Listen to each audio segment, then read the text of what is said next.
गांव के किनारे एक बड़े नीम के पेड़ के नीचे 3 बच्चे खेल रहे थे।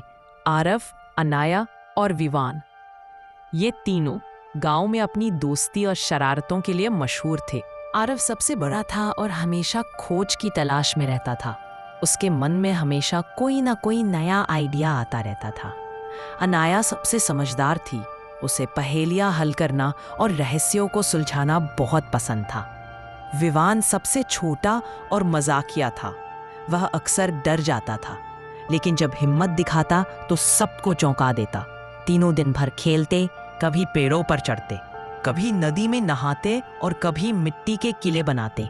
उसी समय विवान ने अपनी गेंद हवा में फेंकी, लेकिन गेंद गलती से दूर जंगल की तरफ चली गई।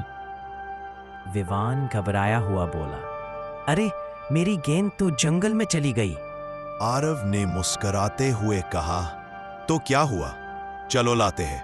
अनाया ने मुंह चढ़ाते हुए कहा, नहीं आरव, तुम जानते हो ना कि सब कहते हैं जंगल में नहीं जाना चाहिए, वहां अजीब अजीब आवाजें आती हैं। आरव ने सीना तानते हुए कहा, अरे ये सब सिर्फ कहानियां हैं, असली भूत कुछ नहीं होता। विवान ने धीरे से कहा, पर मैंने कल रात सच में अजीब आवाज सुनी थी। तीनों चुप हो गए। तभी गांव के बुजुर्ग दादा रामलाल वहां आए। उन्होंने गंभीर आवाज में कहा, बच्चों, उस जंगल में मत जाओ, वहां एक पुराना रहस्य छुपा है जिसे छेड़ना ठीक नहीं। फिर वे वहां से चले गए। आरव की आंखों में चमक आ गई। देखा, रहस्य है, यानी कि कुछ तो है वहां, हमें जरूर देखना चाहिए। अनाया ने उसे घूरते हुए कहा, तुम्हारा दिमाग खराब है क्या? विवान धीरे से बोला, लेकिन मेरी गेंद भी तो लानी है। थोड़ी बहस के बाद तीनों ने तय किया कि वे जंगल में सिर्फ थोड़ी दूर तक जाएंगे और गेंद लेकर तुरंत लौट आएंगे। तीनों दोस्त धीरे धीरे जंगल की तरफ बढ़े। जैसे ही वे पेड़ों के झुरमुट में दाखिल हुए, चारों तरफ ठंडी हवा चलने लगी। जंगल के अंदर अजीब सी खामोशी थी। कभी कभी किसी पक्षी की आवाज सुनाई देती, तो कभी पत्तों की सरसराहट। विवान कांपती आवाज में बोला, मुझे तो यह जगह बिल्कुल पसंद नहीं आ रही। आरव ने उसकी पीठ थपथपाई, डरपोक मत बनो, बस थोड़ी ही दूर चलना है। अनाया ने कहा, सावधान रहना, यहाँ हर तरफ कांटे और गड्ढे हैं। थोड़ी देर चलने के बाद विवान की गेंद मिल गई, लेकिन जैसे ही वे वापस लौटने लगे, आरव की नजर जमीन पर पड़ी। अरे ये क्या है?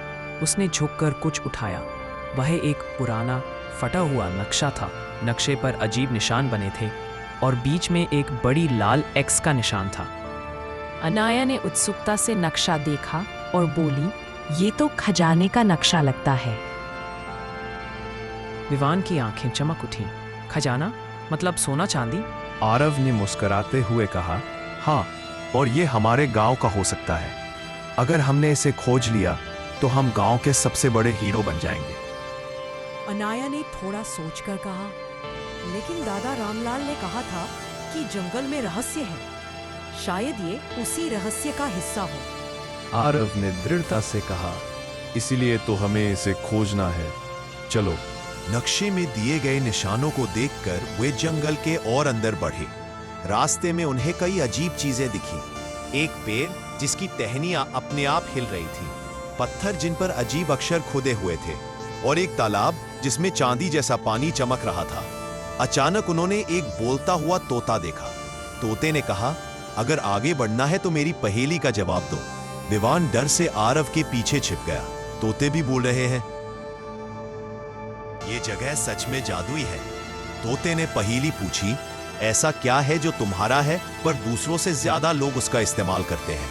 अनाया ने थोड़ा सोचकर कहा, तुम्हारा नाम। तोते ने खुश होकर कहा, सही जवाब, जाओ आगे बढ़ो। वे और आगे बढ़े तो रास्ते में बड़े बड़े कांटों की दीवार आई। आरव ने हिम्मत से रास्ता ढूंढा और अनाया ने विवान को संभालते हुए उसे पार कराया। अनाया ने कहा, देखा विवान, जब हम साथ रहते हैं तो कोई भी मुश्किल पार कर सकते हैं। विवान मुस्कराया और कहा, हाँ, टीम वर्क सबसे बड़ी ताकत है। जब वे नक्शे में बने एक्स के पास पहुंचे तो उन्हें एक पुराना पत्थर का बक्सा मिला। जैसे ही उन्होंने उसे खोला उसमें चमचमाते सोने के सिक्के और एक जादुई रत्न था। लेकिन तभी पीछे से एक जोरदार हंसी गूंजी। मुझे पता था कोई ना कोई ये खजाना खोज ही लेगा। वो था लालच सिंह, गांव का लालची आदमी। लालच सिंह ने बच्चों की तरफ बढ़ते हुए कहा, ये खजाना मेरा है, इसे मुझे दे दो, वरना। आरव ने बहादुरी से कहा, ये खजाना गांव का है, किसी एक का नहीं। अनाया ने चुपके से एक योजना बनाई और विवान के कान में फुसफुसाई। विवान ने डरते हुए कहा, भाई वो बहुत बड़ा है, हम उसे कैसे हराएंगे? अनाया ने मुस्कुराते हुए कहा, बस ध्यान भटकाना है। अनाया ने जोर से कहा, अरे पीछे देखो, वहां तो और भी खजाना है। लालच सिंह पीछे मुड़ा, तभी आरव ने पत्थर से रस्सी काटी, जिससे ऊपर लटकता जाल गिरा और लालच सिंह फंस गया। हाँ हाँ हाँ हाँ, पकड़े गए, विवान खुशी से चिल्लाया। तीनों बच्चे खजाना लेकर गांव वापस लौट आए। गांव वाले उनकी बहादुरी देखकर हैरान रह गए। दादा रामलाल ने मुस्कुराते हुए कहा, तुम तीनों ने न सिर्फ रहस्य सुलझाया, बल्कि गांव को लालच से बचाया। गांव में जश्न मनाया गया और खजाने को सबके भले के लिए इस्तेमाल किया गया। नई स्कूल, साफ पानी की टंकी और बच्चों के खेलने का मैदान बनाया गया। आरव, अनाया और विवान साथ खड़े होकर बोले, असली खजाना सोना चांदी नहीं, बल्कि दोस्ती, साहस और सच्चाई है। जब हम साथ रहते हैं और डर पर जीत पाते हैं, तो कोई भी मुश्किल बड़ी नहीं होती।